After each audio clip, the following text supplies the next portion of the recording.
एक बार बादशाह अकबर ने बीरबल को राज्य के अंधों की सूची लाने का आदेश दिया। एक दिन में ये कार्य असंभव था, इसलिए बीरबल ने अकबर से 1 सप्ताह का समय मांग लिया। अगले दिन बीरबल दरबार में उपस्थित नहीं हुआ। वह एक थैला लेकर नगर के हाट बाजार में गया और बीचों बीच एक स्थान पर बैठ गया। फिर उसने अपने थैले से जूता निकाला और उसे सिलने लगा। आते जाते लोगों ने जब बीरबल को जूता सिलते हुए देखा तो हैरत में पड़ गए। बादशाह अकबर के सलाहकार और राज्य के सबसे बड़े विद्वान व्यक्ति के बीच बाजार बैठकर जूते सिलने की बात किसी के गले नहीं उतर रही थी। कई लोगों से रहा नहीं गया और वे बीरबल से पूछ ही बैठे, महाशय, ये आप क्या कर रहे हैं? इस सवाल का जवाब देने के बजाय बीरबल ने अपने थैले में से एक कागज निकाला और उसमें कुछ लिखने लगा।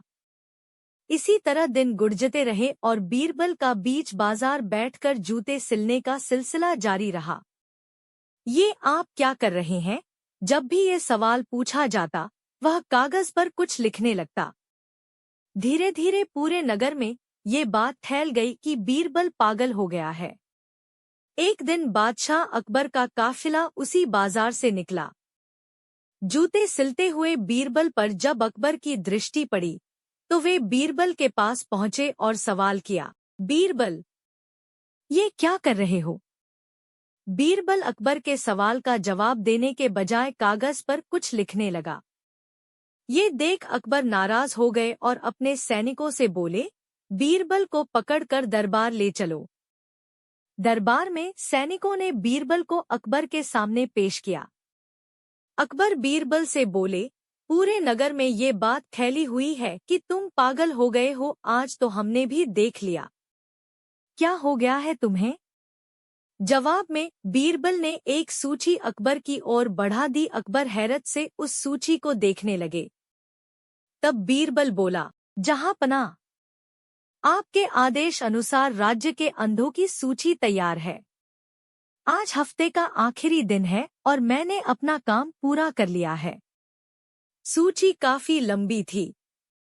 अकबर सूची लेकर उसमें लिखे नाम पढ़ने लगे। पढ़ते पढ़ते जब वे सूची के अंत में पहुंचे तो वहां अपना नाम लिखा हुआ पाया। फिर क्या? वे बौखला गए। बीरबल, तुम्हारी जरूरत कैसे हुई हमारा नाम इस सूची में डालने की? अकबर बीरबल पर बिफरने लगे।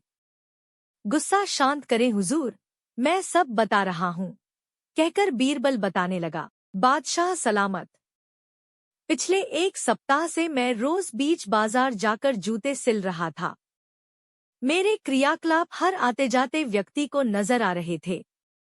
फिर भी वे आकर मुझसे पूछते कि मैं क्या कर रहा हूँ और मैं उनका नाम अंधों की सूची में डाल देता।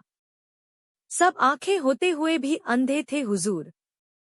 गुस्ताखी माफ हुजूर, ये सवाल आपने भी किया था, इसलिए आपका नाम भी इस सूची में है।